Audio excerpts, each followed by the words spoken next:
यह कहानी एक मेहनती किसान राघव और एक अमीर खेत मालिक श्री मेहता के बारे में है। राघव रोज सुबह सूरज निकलने से पहले खेत पर पहुंच जाता था। वह खेत को बहुत प्यार और जिम्मेदारी से संभालता था, फसलों को पानी देता, मिट्टी जांचता और कीटों से बचाव करता था। दूसरी तरफ खेत का मालिक श्री मेहता बहुत कम खेत पर आता था। उसे लगता था कि सिर्फ पैसे से खेत संभल सकता है। वह राघव की मेहनत को महत्व नहीं देता था और सोचता था कि किसान को कभी भी बदला जा सकता है। कुछ समय बाद गांव में भयंकर सूखा पड़ गया। कई खेत सूखने लगे। श्री मेहता राघव को दोष देने लगे कि वह अच्छे से काम नहीं कर रहा, लेकिन राघव शांत रहा और बोला कि उसने कई महीने पहले ही सूखे की आशंका में जमीन के नीचे बड़ा पानी का टैंक बनाकर पानी जमा कर लिया था। जब श्री मेहता उस जगह पहुंचे, उन्होंने एक बड़ा पानी का टैंक भरा हुआ देखा। उसी पानी से राघव ने सूखी फसलें फिर से हरी कर दी। जब बाकी खेत सूखे पड़े थे, श्री मेहता का खेत बच गया। यह देखकर श्री मेहता को अपनी गलती समझ आई। उन्होंने महसूस किया कि सिर्फ पैसा ही काफी नहीं होता। एक सच्चे और समझदार किसान की मेहनत ज्यादा कीमती होती है। उन्होंने राघव से माफी मांगी, उसकी तनख्वाह बढ़ाई, मुनाफे में हिस्सा दिया और उसे एक पार्टनर की तरह सम्मान दिया। धीरे धीरे खेत पहले से भी ज्यादा फलने लगा। कहानी हमें सिखाती है कि ईमानदारी, ज्ञान और मेहनत धन से ज्यादा कीमती होते हैं। यह कहानी एक मासूम, मेहनती किसान हरि और एक गुस्सैल खेत मालिक सेठ रघु के बारे में है। हरि बहुत ईमानदार और मेहनती किसान था। वह हर सुबह जल्दी उठकर प्रेम से खेतों की देखभाल करता था। दूसरी ओर सेठ रघु हमेशा गुस्से में रहता था और छोटी छोटी बातों पर मजदूरों को डांटता था। एक साल गांव में भयंकर सूखा पड़ गया। फसलें सूखने लगीं। सेठ रघु ने इसका सारा दोष हरि पर डाल दिया और गुस्से में चिल्लाया कि उसकी मेहनत की वजह से खेत खराब हुए हैं। लेकिन हरि ने शांत होकर कहा कि सूखा किसी के बस में नहीं है और अगर मालिक उस पर विश्वास करे तो वह बचे हुए पौधों को बचा सकता है। रघु ने उसकी बात नहीं मानी, लेकिन हरि ने हार नहीं मानी। वह रात भर दूर के कुएं से पानी लाकर फसलों को बचाने की कोशिश करता रहा। उसके हाथ पैर थक जाते थे, फिर भी वह बिना किसी प्रशंसा की इच्छा के काम करता रहा। कुछ दिनों बाद जब रघु सुबह खेत देखने आया तो वह चौंक गया। जहां गांव के बाकी खेत सूख चुके थे, उसके खेत में अभी भी हरी भरी फसल बची हुई थी। उसने हरि को एक पेड़ के नीचे थके हुए सोते हुए देखा। पास में पानी की बाल्टियां रखी थीं। उस पल रघु का दिल पिघल गया। उसने महसूस किया कि हरि कितना सच्चा और समर्पित है। उसने हरि को जगाकर कहा, मैंने तुम्हें गलत समझा, तुमने मेरी फसल बचा ली। हरि ने मुस्कुराकर कहा, मैंने वही किया जो सही था सेठ जी। उस दिन के बाद से रघु बदल गया। वह हरि का सम्मान करने लगा। दोनों ने मिलकर खेत को गांव का सबसे समृद्ध खेत बना दिया। यह कहानी एक गांव सूर्यपुर की है, जहां दो किसान रहते थे, एक अमीर किसान राघव और दूसरा गरीब किसान मोहन। दोनों की जमीनें पास थीं, लेकिन उनकी जिंदगियां बिल्कुल अलग थीं। राघव के पास बहुत जमीन, महंगी मशीनें और बड़ा घर था, जबकि मोहन के पास छोटा सा खेत, 2 बैल और साधारण झोपड़ी थी। राघव अक्सर मोहन का मजाक उड़ाता था। वह कहता, खेती उनके बस की होती है जिनके पास पैसा और अक्ल हो। मोहन यह सब सुनता था, पर वह कभी निराश नहीं होता। उसे अपनी मेहनत और ईमानदारी पर भरोसा था। एक साल बारिश देर से आई। राघव ने जल्दीबाजी में बिना बारिश के ही बीज बो दिए। उसे लगता था कि पैसा और मशीनें सब ठीक कर देंगी। दूसरी ओर मोहन धैर्य से आसमान और मिट्टी को देखता रहा और बारिश का इंतजार करता रहा। राघव के बीज धूप में जल गए और उसका खेत सूख गया। वह गुस्सा होने लगा और अपने मजदूरों को दोष देने लगा। जब पहली बारिश आई, तब मोहन ने तुरंत खेत जोता और सही समय पर बीज बो दिए। कुछ हफ्तों बाद मोहन की फसल हरी भरी उगने लगी, जबकि राघव का खेत बंजर ही रहा। फिर एक तेज आंधी आई। राघव की मशीनें खराब हो गईं क्योंकि उन्हें ठीक से बांधा नहीं गया था। मोहन ने अपने खेत को साधारण लेकिन मजबूत तरीके से तैयार किया था, इसलिए उसकी फसल सुरक्षित रही। जब राघव ने मोहन की फसल देखी, उसका अहंकार टूट गया। वह शर्मिंदा होकर मोहन से बोला, मोहन, मैं तुम्हारा मजाक उड़ाता था, फिर भी तुम सफल हो गए। तुमने यह कैसे किया? मोहन ने मुस्कुराकर कहा, खेती पैसों से नहीं, धैर्य, समझ और जमीन के सम्मान से होती है। यह सुनकर राघव का दिल बदल गया।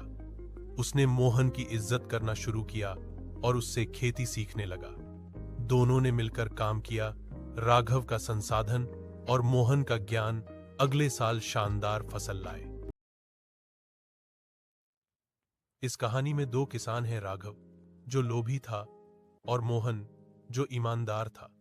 दोनों एक ही गांव में रहते थे और उनकी जमीनें एक ही नदी के पास थीं, लेकिन उनके स्वभाव एक दूसरे से बिल्कुल अलग थे। राघव हमेशा ज्यादा चाहता था, ज्यादा फसल, ज्यादा पैसा और ज्यादा पानी। वहीं मोहन मेहनती और न्यायप्रिय था। वह अपनी जरूरत भर ही लेता था और कभी किसी का हक नहीं छीनता था। एक साल बारिश देर से आई और खेत सूखने लगे। गांव में पानी की कमी हो गई। सिर्फ एक नहर बची थी जो दोनों किसानों के खेतों से होकर गुजरती थी। मोहन नहर का पानी बांटकर इस्तेमाल करता था ताकि सबको मिले, लेकिन राघव रात के समय चोरी छिपे ज्यादा पानी अपने खेत में मोड़ लेता था। उसकी फसल तो हरी भरी होने लगी, लेकिन मोहन के खेत सूखे रह गए। जब सरकारी अधिकारी पानी की जांच करने गांव आया तो राघव डर गया। उसने अपनी चोरी छुपाने के लिए उस गुप्त पानी की नाली को लकड़ी से ढोंक दिया। जांच के दिन मोहन ने सच सच बताया कि वह जितना पानी मिलता है उतना ही इस्तेमाल करता है। राघव ने झूठ बोला कि उसने अतिरिक्त पानी नहीं लिया।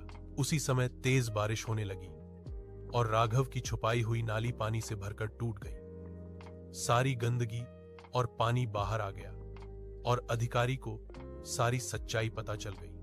राघव पकड़ा गया, उसे जुर्माना लगा और कुछ समय के लिए पानी का अधिकार भी रोक दिया गया। राघव की फसल सूखने लगी। यह देखकर भी मोहन ने उसकी मदद की, उसे बीज दिए और थोड़ा पानी भी साझा किया। राघव को बहुत शर्म आई। उसने स्वीकार किया कि उसकी लालच गलत थी। मोहन ने कहा, फसल मिट्टी और पानी से उगती है, लेकिन जीवन ईमानदारी से उगता है। उस दिन के बाद राघव बदल गया और दोनों अच्छे दोस्त बन गए। एक समय की बात है, एक छोटे से गांव में रघु नाम का एक गरीब किसान रहता था। उसकी जमीन बहुत सूखी थी, मौसम साथ नहीं देता था और फसल भी बहुत कम उगती थी। रोज सुबह से शाम तक वह मेहनत करता, मगर उसकी मेहनत के बदले उसे बस इतना मिलता कि परिवार किसी तरह 2 वक्त की रोटी खा सके। फिर भी रघु कभी हार नहीं मानता था। उसने हमेशा सीखा था, मेहनत कभी व्यर्थ नहीं जाती। एक दिन रघु अपनी जमीन में हल्का सा गड्ढा खोद रहा था। खोदते खोदते अचानक उसने पास के घने जंगल की ओर देखा। उसके मन में विचार आया कि शायद जंगल में जाकर कुछ लकड़ियां मिल जाएं, जिन्हें बेचकर थोड़ा पैसा कमा सके। वह धीरे धीरे जंगल की तरफ बढ़ा। पेड़ों के बीच से चलते हुए उसे अचानक एक तेज चमक दिखाई दी। जब वह पास गया तो उसने देखा कि वहां एक छोटा सा चमकीला कांच ग्लास पड़ा हुआ है, जो सूरज की रोशनी में ऐसे चमक रहा था जैसे किसी ने अभी अभी रखा हो। रघु ने उत्सुकता से वह ग्लास उठा लिया। उसे लगा शायद यह किसी अमीर आदमी का सामान हो, पर आसपास कोई न था। वह ग्लास को अपने साथ घर ले आया। घर आकर उसने देखा कि ग्लास में थोड़ा सा पानी भी था। रघु ने सोचा कि शायद यह पानी पौधों को अच्छा कर दे, इसलिए उसने उत्सुकता में वह पानी अपनी सूखी जमीन पर डाल दिया। अगले ही दिन रघु की आंखें आश्चर्य से खुली की खुली रह गईं। जहां उसने ग्लास का पानी डाला था, वहां मिट्टी एकदम हरी भरी हो चुकी थी। 2-4 दिनों में वहां से फसल इतनी तेजी से बढ़ने लगी कि पूरे गांव के लोग देखकर हैरान रह गए। जो जमीन सालों से बंजर थी, वह अब सोने जैसी उपज देने लगी थी। रघु ने उसी फसल को बेचकर बहुत पैसे कमाए। धीरे धीरे उसने और जमीन खरीदी और हर जगह वही चमत्कारी ग्लास का पानी डालता गया। उसकी सारी जमीन लहलहाने लगी। कुछ ही महीनों में रघु गांव का सबसे अमीर और खुशहाल किसान बन गया। मगर उसकी सबसे बड़ी खूबी यह थी कि वह कभी घमंडी नहीं हुआ। उसने गांव के गरीब किसानों की मदद की, उन्हें बीज और पानी दिया और सबको मेहनत करने के लिए प्रेरित किया। उस दिन से लोग कहते हैं, कभी कभी किस्मत भी मेहनती लोगों पर मेहरबान हो ही जाती है। यह कहानी हमें सिखाती है कि ईमानदारी से किया गया काम हमेशा जीत दिलाता है, जबकि धोखा देने वाला अंत में हारता है। सुदरपुर नाम के गांव में दो किसान रहते थे, राघव और भोला। राघव मेहनती और ईमानदार था, जबकि भोला अक्सर शॉर्टकट ढूंढता था और चीटिंग करके जीतना चाहता था। हर साल गांव में एक कृषि प्रतियोगिता होती थी। इस बार दोनों किसान इसमें हिस्सा लेते हैं। राघव रोज मेहनत करके अपने खेतों में पानी देता, प्राकृतिक खाद डालता और प्यार से फसलों की देखभाल करता। उसे भरोसा था कि मेहनत और ईमानदारी का फल मीठा होता है। लेकिन भोला रात में चुपके से रासायनिक दवाइयां डालता था ताकि उसकी फसल जल्दी और ज्यादा बढ़ जाए। उसे लगता था कि चीटिंग करके वह आसानी से जीत सकता है। धीरे धीरे समय बीता। राघव की फसल धीरे पर मजबूती से बढ़ी। भोला की फसल बाहर से चमकदार दिख रही थी, पर अंदर से कमजोर थी। प्रतियोगिता का दिन आया। सभी गांव वाले इकट्ठा हुए। जब जजों ने राघव की फसल देखी तो वे उसकी ताजगी, सुगंध और गुणवत्ता से खुश हो गए। लेकिन जैसे ही उन्होंने भोला की फसल को छुआ, वह टूट गई। जांच करने पर पता चला कि उसने रासायनिक दवाइयों का गलत इस्तेमाल किया था। जजों ने तुरंत भोला को अयोग्य घोषित कर दिया। भोला शर्मिंदा हो गया और अपनी गलती समझ गया। राघव को विजेता घोषित किया गया। पूरे गांव ने कहा, सच्चाई की हमेशा जीत होती है। इस कहानी का संदेश साफ है, ईमानदार लोग अंत में हमेशा जीतते हैं और धोखेबाज हार जाते हैं। कहानी एक मेहनती और दयालु किसान हरिराम और एक समझदार राजा देवेंद्र के बारे में है। हरिराम गरीब था, लेकिन उसका दिल बहुत बड़ा था। वह हर दिन मेहनत करता और जितना भी पाता उसी में खुश रहता। उसकी दयालुता पूरे गांव में प्रसिद्ध थी। एक साल भयंकर सूखा पड़ गया। नदियां सूख गईं, खेत फट गए और लोगों के पास खाने तक की कमी हो गई। राजा भी बहुत चिंतित हो गया, इसलिए वह अपने राज्य की स्थिति जानने के लिए भेष बदलकर गांव घूमने लगा। एक दिन राजा एक साधारण यात्री के रूप में हरिराम के घर पहुंचा और पानी मांगा। हरिराम के पास पानी बहुत कम था, लेकिन उसने मुस्कुराकर वह पानी भी दे दिया। उसने यात्री को खाना भी खिलाया, जबकि उसके अपने घर में भी बहुत कमी थी। राजा ने आश्चर्य से पूछा, तुम्हारे पास इतना कम है, फिर भी तुम इतना बांटते हो? क्या तुम्हें डर नहीं लगता कि तुम्हारे पास कुछ नहीं बचेगा? हरिराम ने प्यार से जवाब दिया, खुशी बांटने से बढ़ती है। अगर मैं सब कुछ सिर्फ अपने लिए ही रख लूं, तो जीवन का असली अर्थ क्या है?